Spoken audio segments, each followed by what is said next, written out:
Hello multi-magnanimous merrymakers, and thank you to Andrew Taylor for that malt mention introducing here in the Bothy, somewhere in the Irish Sea, Ralphie Review 877 extras. Extras because it's not strictly a whisky review. You've probably noticed that already because it's a non-age statement single malt, and it's not one that I would particularly review myself anyway. It's the entry-level Laphroaig, but my little brother, BigClive.com, has been doing a series of deconstructions of different alcoholic beverages in which he pours them into a water purifier, one of the plug-in water purifiers, and he basically he separates the alcoholic component from what's left.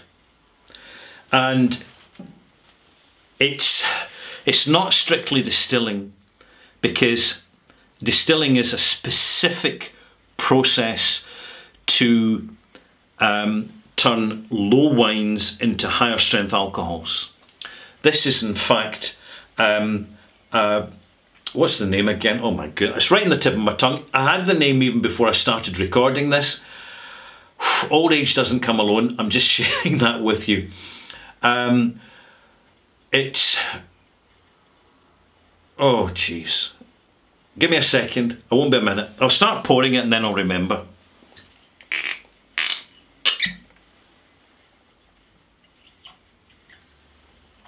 There we go. I'll pour a bit more so you can actually see the colour.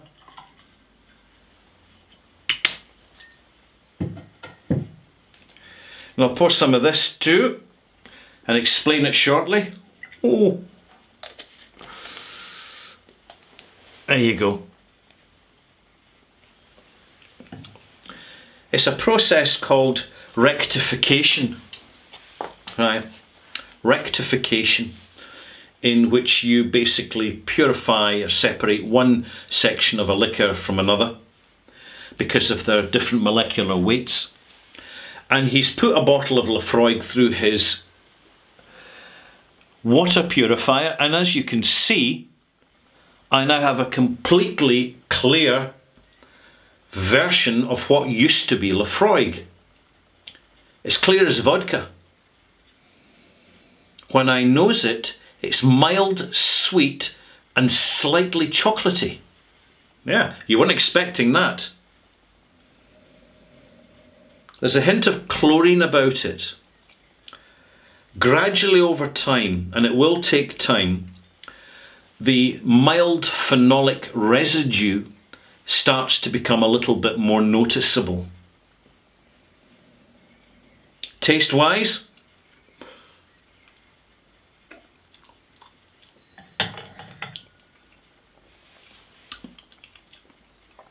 much more intact. It's a sort of slightly confectionery, sweeter version of basic Laphroaig, where the intensity of the phenolic, the actual clout of the phenolic is removed, and you're left with something which is more eau de vie. The flavour, the complexity is most certainly missing, but it actually remains a very pleasant and palatable spirit. I'll have another taste just to be sure.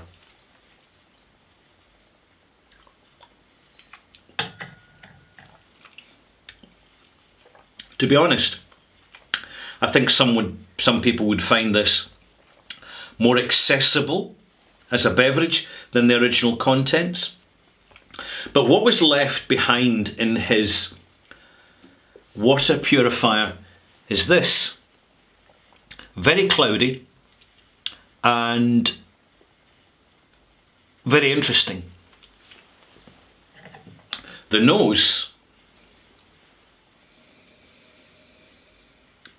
is surprisingly neutral, considering what you might be expecting to be coming out of this when it gets separated like that. I mean, Laphroaig is the peatiest, the most in-your-face peaty, the most face-slapping peaty single malt out there that's readily available and accessible to buy.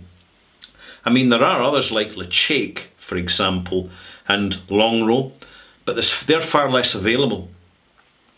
This is, I'm going to taste it now.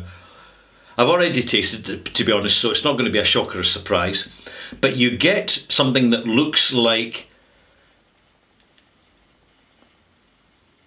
breakfast tea with a drop of milk added.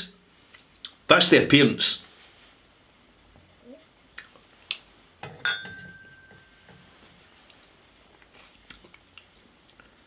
Sharp, citrus, ashy, very ashy, chimney smoke ash.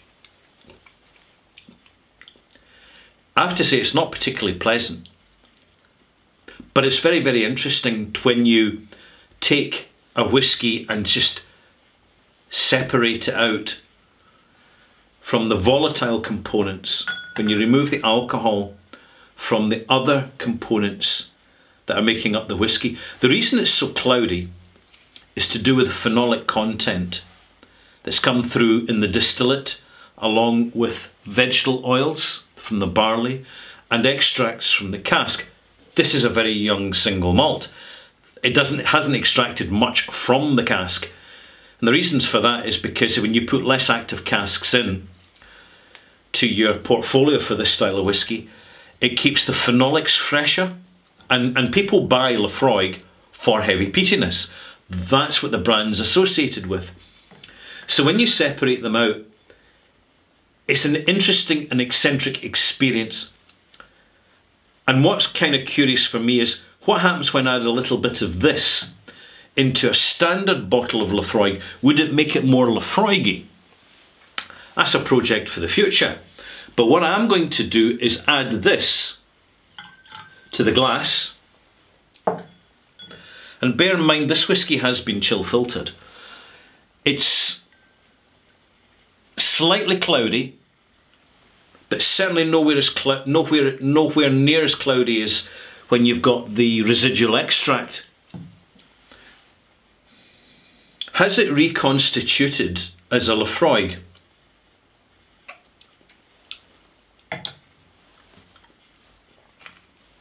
Yes.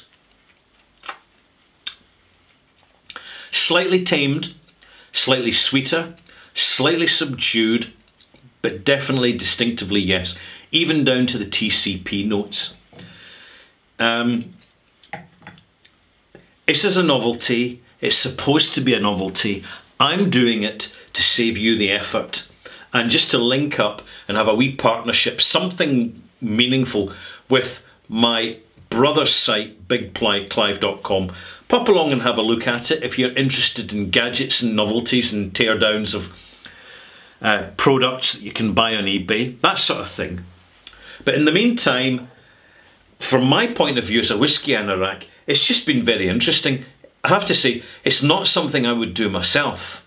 I just wouldn't do it. But he's done it. It's been very interesting. Funnily enough, I'm going to conclude with another nose and taste of this. I think that this particular separation and then bonding together exercise has actually worked better with the Laphroaig than it has with the Jägermeister or the wine, which has been the previous experiments. I think it's actually worked a lot better. It's been a lot more successful. And I think one reason is because of the delicate nature of the single malt whiskey and the fact that apart from a drop of E150A caramel colourant, and frank, not much has gone into that. Otherwise this would be a lot darker. It shows that the delicate nature of pot still distilled barley spirit, malted barley spirit, is actually much more recoverable when you do this exercise than other liquors.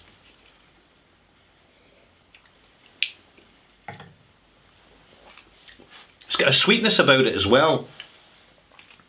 It's almost as if it's become a much more palatable, accessible,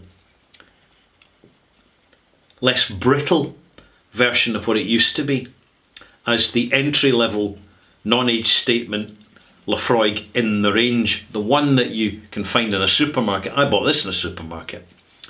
So very interesting. I hope you've enjoyed this. I won't be doing any more. This is the last one. I thought I'd finish in a single malt and then call it a day. I know that my brother's planning to conduct his experiments with Malibu, Bailey's Irish Cream, and a few other exotic liquors. Some people really seem to enjoy this. Others, I think the more serious malt anorak finds it a little bit daft. But there we go. It's done and dusted. You won't find this anywhere else on the internet, only in my channel. Original content, there you have it. Thank you for watching, Malt Mates. Pop back again for Ralphie Review 877 Extra Extras, in which I will be presenting a defence for Glendronach. That'll be interesting.